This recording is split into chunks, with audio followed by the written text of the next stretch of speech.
काफी सारे जने बहुत सारी मात्रा में ऐसे होंगे कि जो भगवान का भजन भी मतलब मंदिर भी जाएंगे और तामसिक भोजन का भी हाल करेंगे। बिल्कुल नहीं, बिल्कुल इसे मतलब कुछ मंगलवार को हनुमान जी के जाएंगे, मतलब इसे कुछ नहीं होने वाला। सबसे पहली बात है हमारे आहार शुद्धि, मन शुद्धि। देहाती भाषा में कहते हैं जैसा खाओ अन्न वैसा बने मन।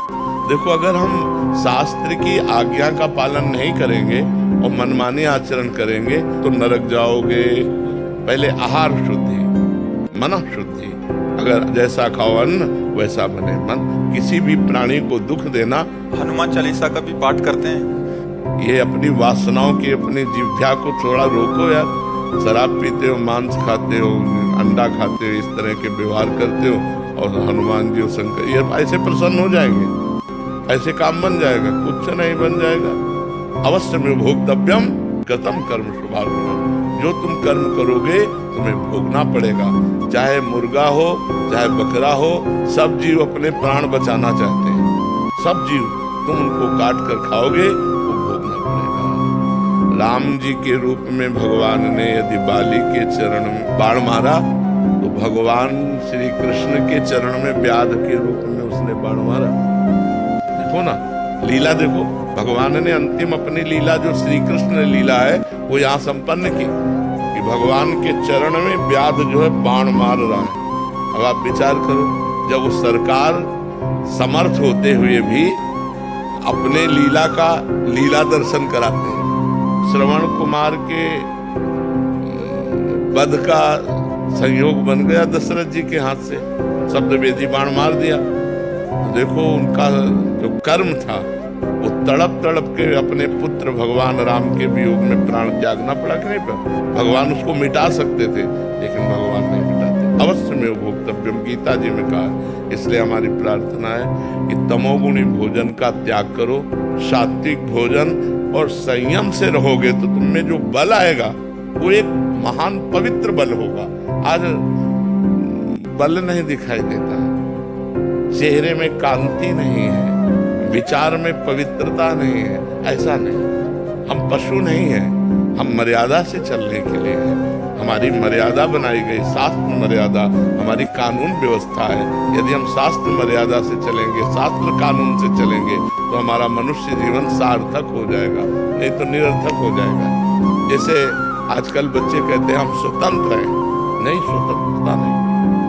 माता पिता की आज्ञा की परतंत्रता, शास्त्र की आज्ञा की परतंत्रता, गुरु की आज्ञा की परतंत्रता, कानून की परतंत्रता, अगर ये स्वीकार करोगे तो स्वतंत्र हो जाओगे।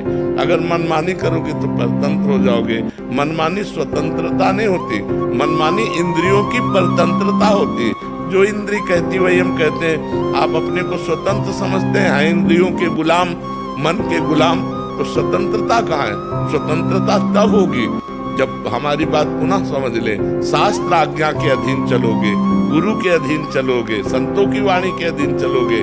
भगवान शास्त्र और संतों के रूप में विराजमान है तो आप स्वतंत्र हो जाओगे, माया मुक्त हो जाओगे। तो आचरण और भोजन, ये दो का बहुत बड़ा योग है। अगर हमारा भोजन ठीक तो हमारे आचरण ठीक होंगे, हमारे आचरण ठीक तो हम भगवान को प्रसन्न कर सकते हैं।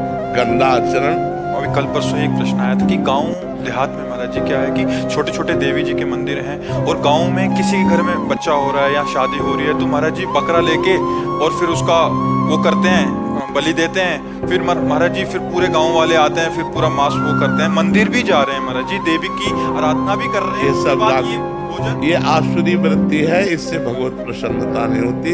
हम सबको बताना चाहते हैं, जगदम्बा को जगत जननी कहते हो तो बकरे की भी माँ है। जगत जननी है ना, माँ अपने पुत्र की बलि से प्रसन्न कैसे हो सकती है? हमें तो नहीं समझ में आता।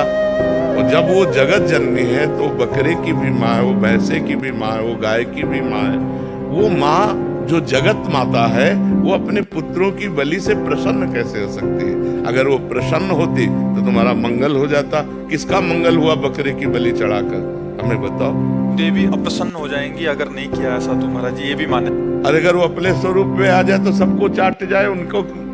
वो तो महाकाली है, महाकाल स्वरूप भी है, तो वो दुष्टों का संहार करने के लिए रूप माता जी ने धारण किया। वो दुष्टों का खून पिया जो संसार के पवित्र जीवन जीने वालों के लिए वो मृत्यु काल रूप थे, जैसे महिषासुर, शुम्भ निशुम्भ, रक्तबीज। माता जी ने इनका संहार किया। इन बकरी बकरों का थोड़ी संहार करने से